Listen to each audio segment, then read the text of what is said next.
ఈరోజు మనం సిస్టమ్స్ అన్ని కూడా ఎక్కడికక్కడ స్ట్రెంగ్తన్ చేస్తూ వస్తున్నాం. 2 సంవత్సరాల కంటే ముందు మేము ప్రజల్లోకి వెళ్లి మ్యాండేట్ అడిగాం. ఇవన్నీ చేస్తాం, సంక్షేమం, అభివృద్ధి, సుపరిపాలన ఈ 3 కేంద్రంగా చేసుకుని పాలన చేస్తామని హామీ ఇచ్చాం. 57% మ్యాండేట్ ఇచ్చారు. ఇది అనూహ్యం. First time in the history of Andhra Pradesh. వేరే రాష్ట్రాల్లో కూడా ఇటీవల ఇంత పెద్ద మ్యాండేట్ ఎప్పుడు రాలేదు. అయితే దానికి కారణం కూడా మీరు చూస్తే 1924 అనేక సమస్యలు, అనేక ఇబ్బందులు, అదే మరిగా వ్యవస్థలన్నీ కూడా చిన్నాభిన్నం అయిపోయినాయి. చాలా సమస్యలు వచ్చాయి. నేను 4వ ముఖ్యమంత్రి అయిన తర్వాత నాకే అంతుబట్టినటువంటి అఘాతం. మా ఫైనాన్స్ సెక్రటరీ గారైతే మొదటి నుంచి సార్ ఇది సాధ్యం కాదనే స్టార్ట్ చేసేవారు. అక్కడి నుంచే స్టార్ట్ చేశాం. ఆ రోజు మేము చాలా హామీలు ఇచ్చాం. సంక్షేమం సుజావుగా చేస్తాం, టైం బౌండ్ ప్రోగ్రాం ఉంటుంది, క్యాలెండర్ కూడా ఉంటుంది. అదే సమయంలో అభివృద్ధి మళ్లీ ఘాట్లో పెడతామని చెప్పాం. ఎవరికి ఇబ్బంది లేని సుపరిపాలన అని చెప్పి హామీ ఇచ్చాం. ఈ హామీలన్నీ గుర్తుపెట్టుకుని 2 ఏళ్లు మనందరం సమిష్టిగా పనిచేశాం. గవర్నమెంట్ ఒక పాలసీ తీసుకొస్తే దాన్ని క్షేత్రస్థాయిలో అమలు చేసింది యంత్రాంగం అమలు చేశారు. ప్రతి రంగంలో, ప్రతి ప్రాంతంలో మార్పు తేవడానికి ప్రయత్నం చేస్తున్నాం. కొన్ని మార్పులు వచ్చాయి, ఇంకా ప్రయత్నం చేస్తూనే ఉన్నాం. ఇంకొక పక్కన ఎప్పటికప్పుడు అడ్మినిస్ట్రేషన్ మనం చేసుకుంటూ పోవడం కాకుండా ఇలాంటి మీటింగ్స్ చర్చలు కూడా జరగాలి. బ్రెయిన్ స్టార్మింగ్ కూడా చేసుకోవాల్సిన అవసరం ఉంది. ప్రతి డిపార్ట్మెంట్ మీరు ఎక్కడున్నారో కూడా అనలైజ్ చేసుకోవడం. ఈరోజు కొత్త సిస్టమ్స్ మీరు చూస్తే ఎవ్రీ మంత్ జరిగే ఎస్ఐపిసి మీటింగ్, అధికార యంత్రాంగం వచ్చిన పెట్టుబడులన్నీ అనలైజ్ చేసి ఫైనలైజ్ చేస్తారు. అది అయిన తర్వాత జరిగే ఎస్ఐపిబి మీటింగ్, చీఫ్ మినిస్టర్ కూడా ఉండి, మంత్రులుండి ఎస్ఐపిబి మీటింగ్ లో ఏ ప్రపోజల్స్ వచ్చాయో అవన్నీ ఫైనలైజ్ చేస్తాం. మంత్లీ ట్వైస్ కేబినెట్ మీటింగ్స్, 2 సార్లు ఏ ప్రపోజల్ కూడా టైం లేకుండానో లేకపోతే డిలే కావడానికి వీలు లేకుండా ఎవ్రీ మంత్ 2 కేబినెట్ మీటింగ్స్ తీసుకొస్తున్నాం. ఏ ప్రపోజల్స్ వచ్చినా ఆటోమేటిక్ గా క్లియర్ చేసుకుంటూ ముందుకు పోతున్నాం. ఇంకొక పక్కన సమాయత్తం చేయడానికి అడ్మినిస్ట్రేషన్ ని once in 3 months collectors conference పెట్టాం. జీఎస్టీపీ క్యాలిక్యులేట్ చేశాం. ఇవన్నీ కూడా వాళ్ళ ముందర పెట్టి అందరం కూడా ఏ విధంగా ఇంప్రూవ్ చేసుకోవాలనో అవన్నీ చేస్తూ వచ్చాం. ఒక రోడ్ మ్యాప్ తయారు చేశాం. Government of India Viksit Bharat 2047, Andhra Pradesh government Swarnandhra 2047, నిర్దిష్టమైన లక్ష్యాలు, పర్ క్యాపిటల్, జీఎస్టీపీ అన్ని పెట్టుకొని మనం ముందుకు పోతున్నాం. ఇప్పటి వరకు చూస్తే 19 ఎస్ఐపిబి మీటింగ్లు పెట్టాం, 52 కేబినెట్ మీటింగ్లు పెట్టాం, 7 కలెక్టర్ సమావేశాలు పెట్టాం. ఇంకొక పక్కన సిఏఐ, డిపిఐటి ఇవి కూడా పార్ట్నర్షిప్ సబ్మిట్లు 2 పెట్టాం. 3వ దానికి శ్రీకారం చుడుతున్నాం. ఒకప్పుడు పారిశ్రామికవేత్తలను మన రాష్ట్రం మీద నమ్మకం పోయింది, చాలా ఇబ్బందులు వచ్చాయి. ఈ రోజు మీరు చూస్తే దేశంలో ప్రిఫర్డ్ డెస్టినేషన్ ఆంధ్రప్రదేశ్. ఇప్పటి వరకు ఇన్వెస్ట్మెంట్ ప్రపోజల్స్ అయితే 22,87,000 కోట్ల రూపాయల ఇన్వెస్ట్మెంట్ ప్రపోజల్స్ వచ్చాయి, ఎంఓయూలు చేశాం. ఎంప్లాయ్మెంట్ అయితే 21,30,000 మంది ఎంప్లాయ్మెంట్ వస్తుంది. అయితే చెప్పడం కాకుండా కేబినెట్ తీసుకొచ్చి అన్ని కూడా ల్యాండ్ అన్ని కూడా ఇచ్చి 11,86,000 కోట్ల రూపాయల ప్రపోజల్స్ ని క్లియర్ చేశాం, గ్రౌండ్ చేసే పరిస్థితికి వచ్చాం. దీనివల్ల 10,42,000 మందికి ఉద్యోగాలు వచ్చే పరిస్థితి వస్తుంది. ఇక్కడి నుంచి ఏ ప్రాజెక్టు కూడా ఏదో చెప్పేసి వదిలిపెట్టడం కాకుండా మనకుండే వనరులన్నీ సమర్థవంతంగా ఉపయోగించుకోవడానికి మీరు చూస్తే మన దగ్గర ఒకప్పుడు అగ్రేరియన్ స్టేట్, ఇప్పుడు ఇండస్ట్రీ సర్వీస్ సెక్టర్కి ఎక్కువ ముందుకు పోతున్నాం.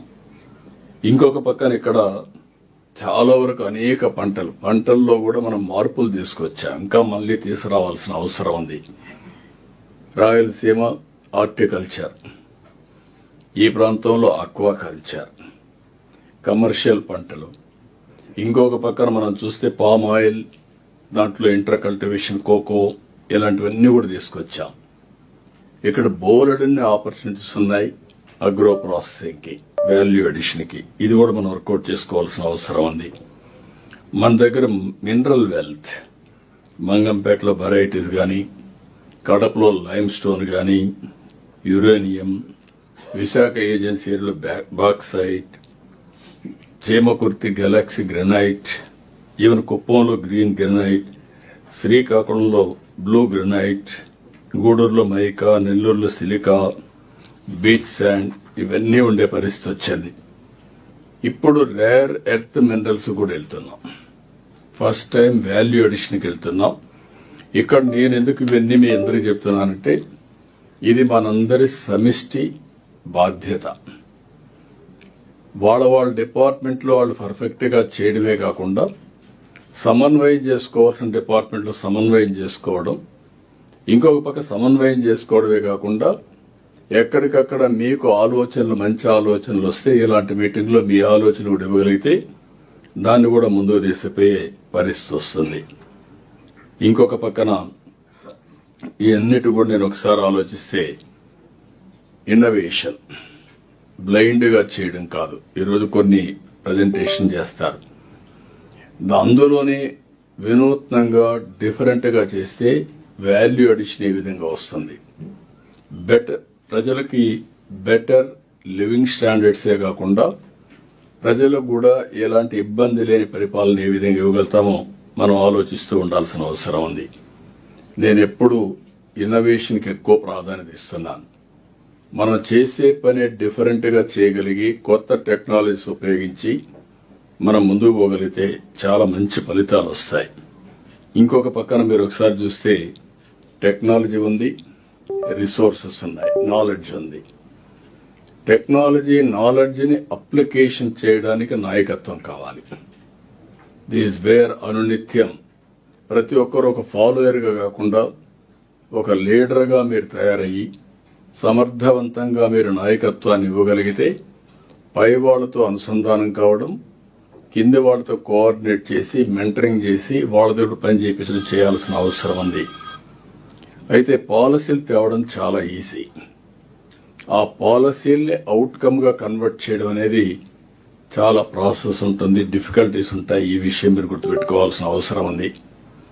ఇప్పుడే ఒకప్పుడు జీఎస్టీపీ మాట్లాడాం. ఈ రోజు నుంచి మంత్లీ ఎకనామిక్ రిపోర్ట్.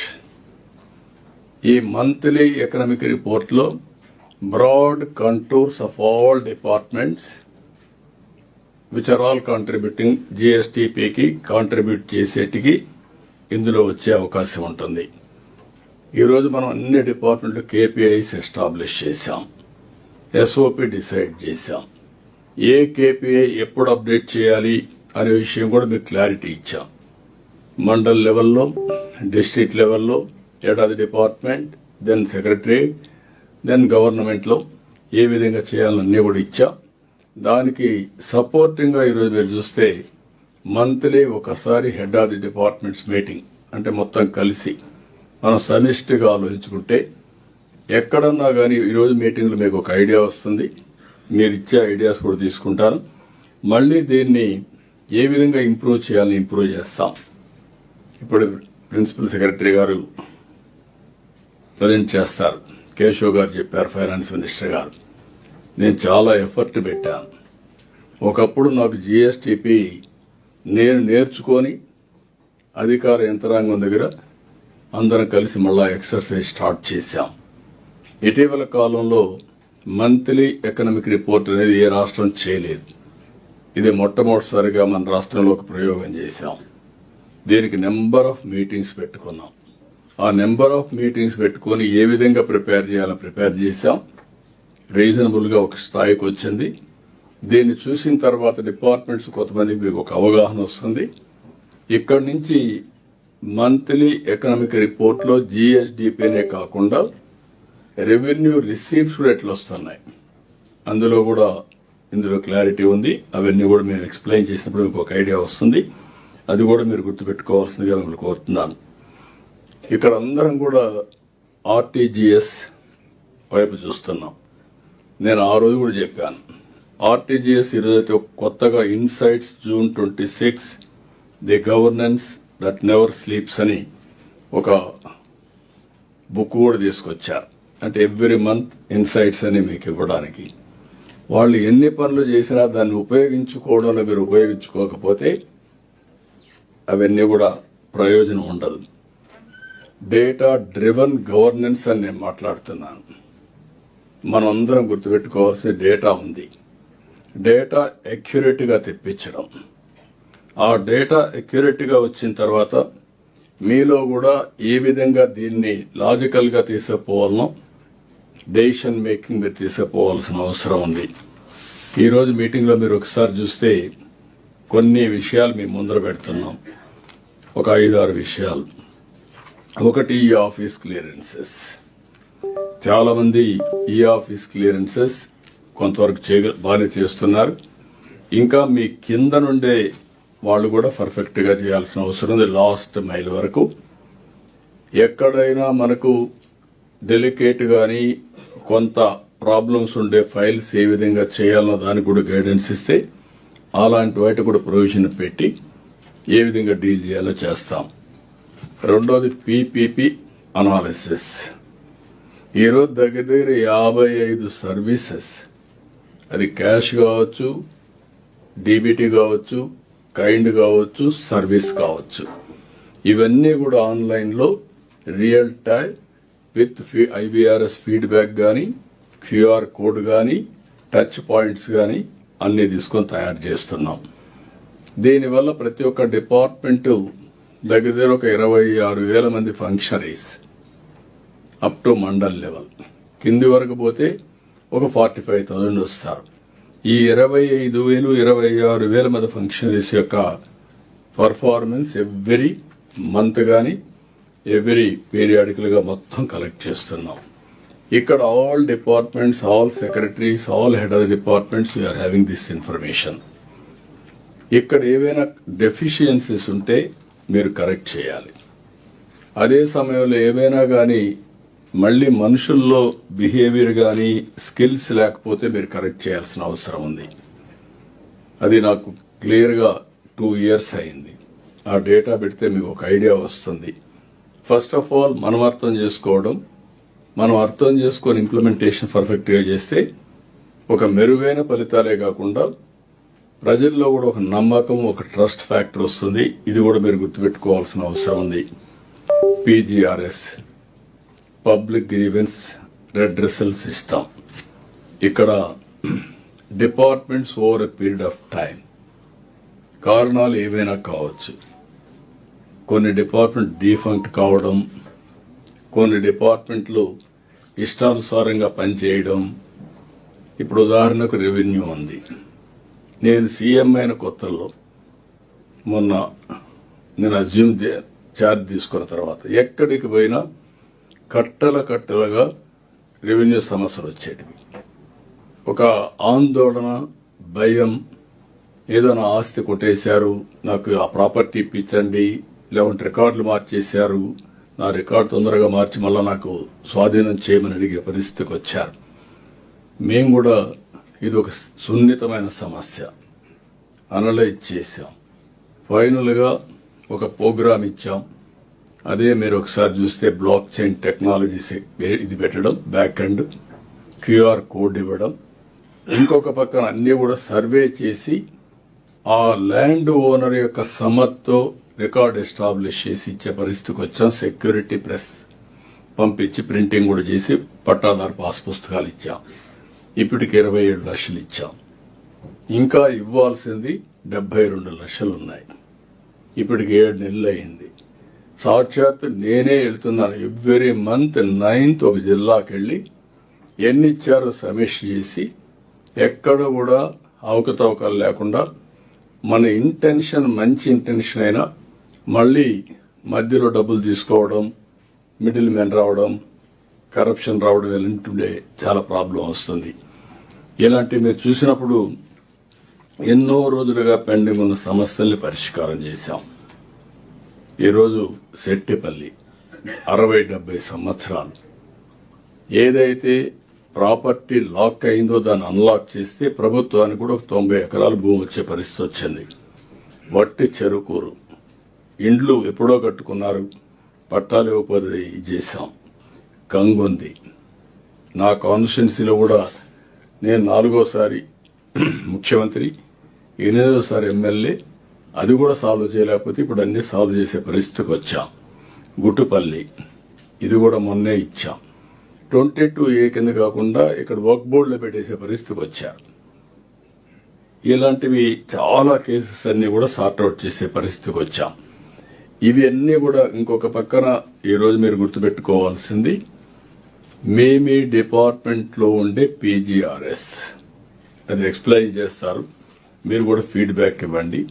ఇవన్నీ అనలైజ్ చేసి పరిష్కారం చేయాలంటే ఎలాంటి మార్పులు చేర్పులు చేయాలి, బిజినెస్ రూల్స్ లో చేయాలన్నా, కేబినెట్కి ఏమైనా అప్రూవల్ కావాలన్నా, లేకపోతే చట్టాన్ని ఏమైనా మార్చాలన్నా, అల్టిమేట్ గా there are 2 ways. One is financial, one is non-financial. Financial లో ఇండివిజువల్ అండ్ కమ్యూనిటీ గ్రీవెన్స్ ఉంటాయి. నాన్ ఫైనాన్షియల్ లో చాలా ఆస్పిరేషన్స్ గానీ, డిజైర్స్ గానీ, ప్రాపర్టీ గానీ, లా అండ్ ఆర్డర్ గానీ ఇలాంటి అనేక సమస్యలు ఉంటాయి. కొంతమంది ప్రొఫెషనల్ లిటిగెంట్స్ కూడా ఉంటారు, లేకపోతే కోర్టు కేసెస్ కూడా ఉంటాయి. ఇవన్నీ కేటగరైజ్ చేసి దానికి పరిష్కార మార్గం చూపించే విధంగా ఈ గ్రీవెన్స్ అన్ని కూడా మనం అడ్రస్ చేయాలి. యాజ్ ఆన్ టుడే పైకి కిందికి తిప్పే పరిస్థితికి వచ్చాం. దానివల్ల నేను ఒకసారి చూసినప్పుడు PPP అడిగితే ఆ డిపార్ట్మెంట్ లో గ్రీవెన్స్ ఉంటే ఆ డిపార్ట్మెంట్ వ్యతిరేకతతో మీరు బాగా పనిచేసినా మిమ్మల్ని పాజిటివ్ గా రేట్ చేసే పరిస్థితులు లేరు. ఈ విషయం కూడా గుర్తుపెట్టుకోవాల్సిన అవసరం ఉంది. కాంట్రిబ్యూషన్ టు GSTP నేను అది కూడా చూసాం. ఇప్పుడు మనం డిస్కస్ చేసినప్పుడు చేద్దాం. ఇక్కడ కూడా మీరు చూస్తే చాలా వరకు కొన్ని డిపార్ట్మెంట్లు గ్రోత్ స్టేబుల్ గా ఉంది. కొన్ని డిపార్ట్మెంట్లు అనూహ్యంగా మనం ఊహించిన విధంగా గ్రోత్ వచ్చే పరిస్థితి వస్తుంది. దీన్ని ఎప్పటికప్పుడు అనలైజ్ చేసి దాన్ని ఏ విధంగా మనం ముందు తీసుకుపోతే మనం అనుకున్న 15% గ్రోత్ రేట్ సాధ్యం అని చెప్పి కూడా నేను మీకు తెలియజేస్తున్నా. ఇంకొక పక్క రెవెన్యూ రిసిప్ట్స్ ఇవన్నీ ఒక ఎత్తు అయితే రెవెన్యూ రిసిప్ట్స్ కూడా చాలా ముఖ్యం సస్టైనబుల్ ఎకానమీ రావాలంటే. ఈ మధ్య కాలంలో నేను చూశాను బాగా టూల్స్ అన్ని ఉపయోగించాం. ఒక మాటలో చెప్పాలంటే భాస్కర్ గారు RTGS లో చాలా టూల్స్ AI టూల్స్ తయారు చేశారు, కానీ చాలా డిపార్ట్మెంట్ సరిగా ఉపయోగించుకోవడంలో కొంతమంది ఉపయోగించుకుంటున్నారు. అయితే ఇక్కడ బాబు GST కమిషనర్ గా చాలా స్పష్టంగా ఇంకొంచెం టూల్స్ కూడా యాడ్ చేసుకుని ఆయన మొత్తం అనలైజ్ చేసి చేసే పరిస్థితికి వచ్చారు. యాజ్ ఆన్ టుడే ఈ ఇయర్ లో 20.4% GST పెరిగే రెవెన్యూ మొత్తం డిపార్ట్మెంట్ రెవెన్యూస్ పెరిగే పరిస్థితి వచ్చింది. GST 2017లో వచ్చింది. 2017లో GST వచ్చిన తర్వాత మొట్టమొదటిసారిగా 20.4% పెరిగిన మొదటి క్వార్టర్ ఇది ఫస్ట్ క్వార్టర్ అని చెప్పి కూడా నేను మీ అందరికీ తెలియజేస్తున్నాను. That is the growth we are able to achieve. మనస్ఫూర్తిగా డిపార్ట్మెంట్ అభినందిస్తున్నా. Congratulations, well done. This one example. AI ఉపయోగించుకొని కరెక్ట్ గా చేస్తే ఏ విధంగా ఫలితాలు వస్తాయో ఇది ఒక బెస్ట్ ఎగ్జాంపుల్ మీ అందరికీ. రెండో విషయం, ఇక్కడ నేను ఒక విషయం మీ అందరికీ చెప్పాల్సిన అవసరం ఉంది. ఎట్లయితే డిపార్ట్మెంట్ లో ఉంటారో అక్కడక్కడ క్రూషియల్ పొజిషన్ లో ఆపర్చునిటీస్ ని లాక్ చేసే వ్యక్తులు కూడా ఉన్నారు. అలాంటి వాళ్ళపైన మీరు అప్రమత్తంగా లేకపోతే మీరు ఎంత ఎఫర్ట్ పెట్టినా మీకు ఫలితాలు రావు. ఇటీవల కాలంలో కొన్ని అలాంటివి కూడా వస్తున్నాయి. అంటే కొంతమంది వ్యక్తులు క్రూషియల్ ప్లేస్ లో ఉండి నెగటివ్ రోల్ ప్లే చేసే దానివల్ల కూడా ఇబ్బంది వస్తుంది. దాన్ని కూడా ఎక్కడికక్కడ మనం క్లియర్ చేసుకుంటూ ముందుకు పోవాల్సిన అవసరం ఉంది. కేపీఐ ఇండికేటర్స్ నేను ముందే చెప్పాను. ఈ కేపీఐ ఇండికేటర్స్ కూడా ఎక్కడికక్కడ అనలైజ్ చేస్తున్నాం. అనలైజ్ చేసి దీన్ని కూడా లాజికల్ గా తీసుకుపోవడం కోసం ఏమేం చేయాలనో అవన్నీ కూడా అప్డేట్ చేయమన్నాం. ఈ రాబోయే రోజుల్లో ఈ కేపీఐస్ ద్వారానే మంత్లీ ఎకనామిక్ రిపోర్ట్ తయారు చేసే పరిస్థితి వస్తుంది. ఇది కూడా మీరు దృష్టిలో పెట్టుకుని కరెక్ట్ గా మీరు అప్డేట్ చేయగలిగితే పర్ఫెక్షన్ వస్తుంది. ఇది కూడా మీరు గుర్తుపెట్టుకోవాల్సి కోరుతున్నా. ఇంకొక పక్కన టెక్నాలజీ అడాప్షన్, ఇన్నోవేషన్, ఏఐ ఇవన్నీ కూడా పెట్టారు. లో పెనిట్రేషన్, అడాప్షన్ చాలా తక్కువగా ఉంది. అది కూడా ఒకసారి ప్రజెంట్ చేస్తారు. ప్రజెంట్ చేసిన తర్వాత మీకు ఒక ఐడియా వస్తుంది. దీన్ని కూడా మనం ముందుకు తీసుకుపోవాల్సిన అవసరం ఉంది. లాస్ట్కి వచ్చే కొందికి ఫీల్డ్ విజిట్స్. మీరు ఆఫీసులో కూర్చుంటే అన్నీ బాగా కనబడుస్తాయి. ఫీల్డ్కి పోతే వాస్తవాలు తెలుస్తాయి. Ministers, secretaries, head of departments మీకు అందరికీ టైం బౌండ్ ప్రోగ్రామ్ ఇచ్చాం. ఎవరు ఎన్ని రోజులు ఫీల్డ్లో ఉండాలని. ఫీల్డ్కి పోవాలంటే చాలా మందికి ఆ ఇంట్రెస్ట్ ఉండదు, ఇన్క్లూడింగ్ మీ. పోయినప్పుడు ఇంట్రెస్ట్, పోవాలంటే ఇంట్రెస్ట్ ఉండదు. పోయినప్పుడు చాలా సాటిస్ఫాక్షన్ ఉంటుంది. Field is a field. క్షేత్రస్థాయిలో మీరు పోయినప్పుడు మనకు వాస్తవాలు తెలుస్తాయి. క్షేత్రస్థాయికి పోనంత వరకు మనకు వాస్తవాలు తెలియవని చెప్పి కూడా నేను మీకు తెలియజేస్తున్నా. అందుకే ఈరోజు డెసిషన్ సపోర్టింగ్ సిస్టమ్ తీసుకొచ్చాం. డేటా డ్రివన్ ఏ విధంగా చేయాలని మీకు గైడ్ చేస్తున్నాం. అయితే ఇవన్నీ కూడా రియల్ టైం రిజల్ట్స్ కి నాంది పలకాలి. కరెక్ట్ మెషర్స్ కూడా రియల్ టైంలో మనం చేసుకోవాల్సిన అవసరం ఉంది. ఈరోజు ఆర్టీజీఎస్ ఉంది. మీకు ఏ డేటా కావాలన్నా ఇవ్వడానికి సిద్ధంగా ఉన్నారు. ఇంకొక పక్క డాష్ బోర్డ్స్ ఇవన్నీ కూడా ఉన్నాయి. ప్రిడిక్టివ్ అనలిటిక్స్ లో అసిస్ట్ చేయడానికి సిద్ధంగా ఉన్నారు. ఆల్ ఇష్యూస్ కూడా నేను మిమ్మల్ని కోరేది, ఒక టైం బౌండ్ ప్రోగ్రామ్ పెట్టుకుంటున్నాం. Zero pendency of PGRS. Everything address చేయాలి, కంట్రోల్లోకి రావాలి. అక్కడి నుంచి దీన్ని రాబోయే రోజుల్లో నియంత్రణలో పెట్టే పరిస్థితి రావాలి. అక్కడి నుంచి ఎక్కడికక్కడ ప్రజలకి మనం ఎడ్యుకేట్ చేసుకుంటూ ముందుకు పోయే పరిస్థితి వస్తుంది. ఇంకొక పక్కన మీరు గుర్తుపెట్టుకోవాల్సింది, అనేక 2 ఏళ్లు అయింది, 3వ సంవత్సరం కూడా పవర్ ఛార్జెస్ మనం పెంచలేదు. పెంచకుండా అంత మునుపు వేసినటువంటి ట్రూ అప్ ఛార్జెస్ ని అడ్జస్ట్ చేసుకునే పరిస్థితికి వచ్చాం. 5 సంవత్సరాలు కరెంట్ ఛార్జెస్ పెంచమని చెప్పి ఆ మాట మీద నిలబడి ముందుకు పోతున్నాం. ఈ విషయం కూడా మీరు గుర్తుపెట్టుకోవాల్సిన అవసరం ఉంది. అయితే ఈరోజు యుద్ధ ప్రభావంలో మనకు కొన్ని సవాళ్లు కూడా వస్తున్నాయి. అదే సమయంలో కొన్ని అవకాశాలు కూడా ఉన్నాయి. దీన్ని మనం కూడా ఇక్కడికి వచ్చినప్పుడు ఆలోచించుకోవాల్సింది. నేను మొన్న చూశాను, ఒకప్పుడు మేము ఇండక్షన్ స్టవ్ పెట్టమన్నాం. అన్ని అంగన్వాడీల్లో ఇండక్షన్ స్టవ్ పెట్టారు. ఇప్పుడు ఆ ఇండక్షన్ స్టవ్ ని మొన్న గ్యాస్ ప్రాబ్లం వస్తే ఏదో సివిల్ సప్లైస్ కార్పొరేషన్ అంతా అనలైజ్ చేసి ఈ యొక్క ఇండక్షన్ స్టవ్ వల్ల కొన్ని వంటలు చేయలేరు, కొన్ని ప్రాబ్లమ్స్ ఉంటాయన్నారు. ఇప్పుడు కొత్త స్టవ్ ఒకటి వచ్చింది, అన్ని వంటలు చేయించనే పరిస్థితికి వచ్చారు. ఈ రోజు మనం చూస్తే గ్యాస్ 900 రూపీస్ సిలిండర్. ఆ గ్యాస్ తో ఎంత వంట చేయొచ్చునో దానికి 500 రూపాయలు పవర్ తో మనం చేసే అవకాశం. స్ట్రైట్ అవే 400 రూపీస్ సేవింగ్. అవసరమైతే వాళ్ళకి ఇచ్చే 3 సిలిండర్లకి డబ్బులు ఇచ్చేద్దాం. ఇంటి పైన ఏదైతే సోలార్ ఎనర్జీతో ఎనర్జీ చేసుకుంటే ఈ 500 రూపాయల వాళ్ళకి నెట్ సేవింగ్ ఉంటుంది. అదే మరిగా ఈరోజు ఈ సిలిండర్స్ ఎంత కూడా ఇంపోర్ట్ చేసే ప్రభావం కూడా పోతుంది. కుకింగ్ కూడా చాలా ఈజీ అయ్యే పరిస్థితి వస్తుంది. ఈరోజు మనం మాక్సిమం మనీ ఈ యొక్క పెట్రోల్, డీజిల్ పైన ఎల్పీజీ పైన స్పెండ్ చేసే పరిస్థితి వచ్చాం. దీన్ని ఒక 5,000-6,000 రూపాయలు ఇన్స్టాల్మెంట్కి ఇచ్చే పరిస్థితికి వచ్చారు. ఈ స్టవ్స్ అని కూడా మ్యానుఫ్యాక్చరింగ్ అవుతున్నాయి. ఇలాంటి ఇన్నోవేటివ్ ఐడియాస్ లో మనం ముందుకు పోవాల్సిన అవసరం ఉంది. ఈ రోజు ఇటీవల కాలంలో ఎలక్ట్రికల్ వెహికల్స్ కూడా పెరిగాయి. దీన్ని లాజికల్ గా తీసుకెళ్లాలి, ఇంకా ప్రమోట్ చేయాలి. గ్రీన్ ఎనర్జీతో అవి కూడా చేయగలిగితే ట్రాన్స్పోర్టేషన్ లో పొల్యూషన్ కంట్రోల్ అవుతుంది. రెండోది కుకింగ్ కానీ ఇవన్నీ కూడా పెట్టగలిగితే ఇంపోర్ట్ కంట్రోల్ అయ్యే పరిస్థితి వస్తుంది. ఇవి కూడా చేయాల్సిన అవసరం ఉంది.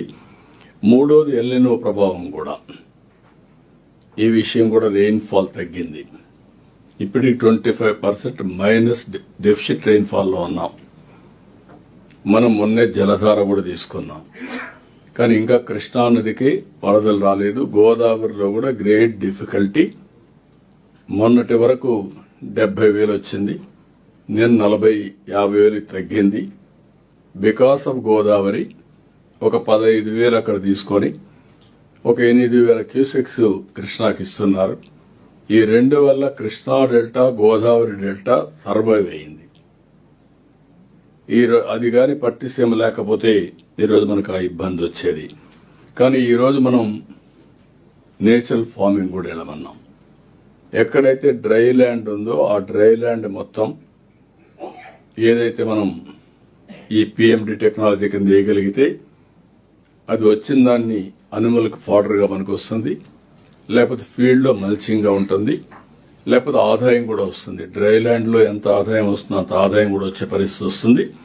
ఇలాంటి డిఫరెంట్ వేస్ ఆఫ్ థింకింగ్ లో టైమ్లీ ఇంటర్వెన్షన్ చాలా ముఖ్యమని చెప్పడానికి మీకు తెలియజేస్తున్నా. ఈరోజు జల సంరక్షణతే చాలా బాగా మన వాళ్ళు చేస్తున్నారు. దీన్ని లాజికల్ గా తీసుకుపోవాల్సిన అవసరం ఉంది. నేను ఒక విషయం మీ అందరినీ కోరుతున్నా. A good officer solves problems, a great officer prevents them. అసలు ప్రాబ్లం లేకపోతే సాల్వ్ చేయాల్సిన అవసరం ఉండదు. మీరే సమస్య క్రియేట్ చేసి మీరే సాల్వ్ చేసుకుంటా కూర్చుంటే చాలా సమయం అంతా వేస్ట్ అవుతుంది. ఈ విషయాన్ని మనం దృష్టిలో పెట్టుకోవాల్సిన అవసరం ఉంది. దీనికి ఎప్పుడు కూడా అడ్వాన్స్ థింకింగ్ ఉండాలి. ఈరోజు ఒక చిన్న ఎగ్జాంపుల్ మీరు చూస్తే దగ్గర ఒక 10-12 ఏళ్లకు ప్రారంభించినటువంటి పట్టిసీమ 13 లక్షల ఎకరాలు సేవ్ చేసింది, స్టెబిలైజ్ చేసింది. ఇక్కడ మిగిలిన వాటరు శ్రీశైలం నుంచి రాయలసీమకి ఇస్తే లింగాలు లాంటి మండలం highest per capital income better than విశాఖపట్నానికి వచ్చే పరిస్థితి వచ్చింది. అంటే అక్కడ కూడా తెలివైన వాళ్ళు ఉన్నారు.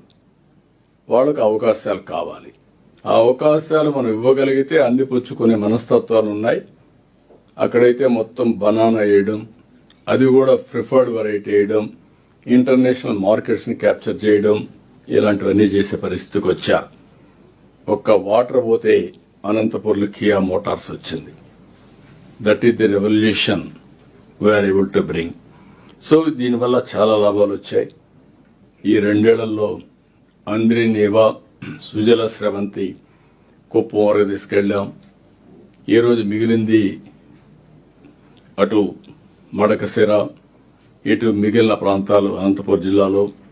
ఇంకో పక్క వచ్చేకొందికి తిరుపతి వరకు కళ్యాణ్ డ్యామ్ తీసుకెళ్లి, అంటే శ్రీశైలం, మల్లన్న, తిరుపతి వెంకటేశ్వర స్వామి, వెంకన్ 2 దేవాలయాలను దేవుళ్లు కలిపే పరిస్థితి కూడా వచ్చాం. అది ఈ సంవత్సరం పూర్తి అవుతుంది. నిన్నే నేను పోలవరానికి వెళ్ళాను. 37 సార్లు వెళ్ళాను ఫిజికల్ ఇన్స్పెక్షన్. 137 సార్లు రివ్యూ చేశాను. అది ఒక స్టేజ్కి వచ్చింది. 2027 మార్చికి ఆ ప్రాజెక్టు పూర్తి చేస్తున్నా, జాతికి అంకితం చేస్తున్నా. I'm proud to announce today it will happen. That is the biggest achievement. Officers కూడా చాలా క్లారిటీతో పనిచేస్తున్నారు. ల్యాండ్ ఎక్విజిషన్ ఇన్నోవేటివ్ ఐడియాస్ తీసుకొచ్చారు. పీపీఏని మెప్పించారు. చాలా బాగా చేశారు. స్మూత్, ఎక్కడ కూడా ఫ్రిక్షన్ లేకుండా స్మూత్ గా ఆపరేట్ అవుతోంది. అక్కడుండే భూమి ఇచ్చిన వాళ్ళు హ్యాపీగా ఉన్నారు. Project is going on very briskly. Ultimately results are coming. దీనివల్ల ఈరోజు అనకాపల్లికి గోదావరి వాటర్ ని ఈ నెల 14వ తారీఖున అక్కడ పోయి జలహారతి ఇచ్చి గోదావరి వాటర్ అనకాపల్లిలో రిసీవ్ చేసుకుంటున్నాం. అది కూడా ప్రోగ్రామ్ ఇచ్చాం. అది ఆగస్టు 14న. ఇంకొక పక్కన వెలుగొండ ప్రాజెక్ట్ 96లో ఫౌండేషన్ వేశాం. ఈరోజు మళ్లీ దాన్ని పూర్తి చేసే బాధ్యతకు వచ్చాం. డిపార్ట్మెంట్ పూర్తిగా బాగా పనిచేశారు. ఫైనాన్స్ కూడా సహకరించారు. నెక్స్ట్ మంత్ సెప్టెంబర్ 1న వెలుగొండ ఒక హిస్టారికల్ ప్రాజెక్ట్ డ్రౌట్ ప్రోన్ ఏరియాలో కంప్లీట్ చేసి ఫేజ్ 1 జాతికి అంకితం చేస్తున్నాం. శ్రీశైలం నీళ్లు వస్తానే ఇక్కడ నీళ్లు రిలీజ్ చేస్తున్నాం. ఇలాంటివి చూసినప్పుడు historical moments. 36 irrigation projects. I asked them to clearly indicate when we are going to inaugurate. Not opening foundation అవన్నీ జరుగుతూ ఉంటాయి. ఏ రోజు నీళ్లు ఇస్తాం, ఏ రోజు జాతికి అంకితం చేస్తాం చెప్పమని వర్కౌట్ చేస్తున్నాం. We are doing that. ఇంకొక పక్కన ఇండస్ట్రీస్ కూడా సేమ్ థింగ్. ఏ ప్రాజెక్ట్ ఎప్పుడు ఇనాగరేషన్ చేస్తామో ఆ డేట్స్ కూడా పెట్టుకుని ముందుకు పోవాలి. ఇంకొక పక్కన ఇదే సమయంలో డ్రింకింగ్ వాటర్ అమృత్ ద్వారా అర్బన్ ట్యాప్ వాటర్ ఇంటింటికి, జేజేఎం ద్వారా గ్రామీణ ప్రాంతాల్లో ఇంటింటికి నీళ్లు ఇచ్చే కార్యక్రమానికి కూడా శ్రీకారం చుట్టాలి. ఎప్పుడెప్పుడు ఇస్తారో both departments time bound programme work out చేసి ముందుకు వస్తారని చెప్పి కూడా నేను మీకు తెలియజేస్తున్నా. అన్ని సిఎస్ఎస్ పునరుద్ధరించాం, ట్రాక్ లో పెట్టాం. ఈ సంవత్సరం ఫస్ట్ క్వార్టర్ అయింది. కలెక్టర్స్ కౌన్సిల్ పెడతాం. ఎంత మీరు ఉపయోగించారు, ఎంత 4th ఇన్స్టాల్మెంట్ తీసుకొచ్చే పరిస్థితి రావాలి. జనరల్ గా 3 ఇన్స్టాల్మెంట్స్ ఇస్తారు. ఈసారి మాత్రం అదనంగా తెచ్చుకునే పరిస్థితి ఉండాలి. జీరామ్జీ 14,000 కోట్లు ఖర్చు పెట్టాలి. దీనికి కూడా రెడీ అవుతున్నారు. డిప్యూటీ సీఎం గారు, ఇక్కడ ఉండే డిపార్ట్మెంట్ అంతా ఇది కూడా చేస్తారు. ఫైనల్ గా నేను మిమ్మల్ని కోరేది ఒకటే, మీరు ఫీల్డ్కి వెళ్లడం, ఎక్కడికక్కడ ఇచ్చేయడం, మీరు నాకు మళ్లీ మనం ఒక నెలకొకసారి కూర్చున్నప్పుడు ముందుగానే ప్రివెంటివ్ గా ఏమేం చేయాలనో అవన్నీ చేసే పరిస్థితి రావాలి. దానికి మీరందరూ కూడా సిద్ధం కావాల్సిన అవసరం ఉంది. ఈ మీటింగ్ వల్ల ఇంకా ఎక్కడన్నా గ్యాపులు ఉంటే ఆ గ్యాపులు కూడా కరెక్ట్ చేసుకుని రియల్ టైంలో మనం ముందుకు పోయే అవకాశం వస్తుందని కూడా నేను మీకు తెలియజేసుకుంటూ మీ అందరినీ మనస్ఫూర్తిగా అభినందిస్తూ ఇప్పటికి మనం చేసిన పని ఎక్స్ట్రాడినరీ వర్క్ చేయగలిగాం. At the same time there is lot of scope. ఈ రోజు మనం 10.75% or 11% GSTP for the last 2 years CAGRకి వచ్చాం. But our aim is 15%. ఈ ఇయర్ 15% అచీవ్ కావాలనుకుంటున్నాం. అదే మరి ఈ సంవత్సరం వర్షాలు తక్కువగా ఉన్నాయి. వర్షాలు తక్కువైనా అధిగమించే ఆలోచన విధానంతో మనం ముందుకు పోవాల్సిన అవసరం ఉంది. రైతులను ఆదుకోవాలి. డ్రింకింగ్ వాటర్కి ఎక్కడా సమస్య లేకుండా చూసుకోవాలి. అదే సమయంలో గ్రోత్ కూడా ఏమాత్రం తగ్గకుండా ముందుకు తీసుకుపోవాలని కోరుకుంటూ మరొకసారి అందరినీ మనస్ఫూర్తిగా అభినందిస్తూ కృతజ్ఞతలు కూడా తెలియజేస్తున్నా. ఎక్సలెంట్ వర్క్ చేశారు. ఈ స్పిరిట్ కంటిన్యూ చేయాల్సిందిగా అందరికి విజ్ఞప్తి చేస్తూ మీ అందరి దగ్గర సెలవు తీసుకుంటున్నాను.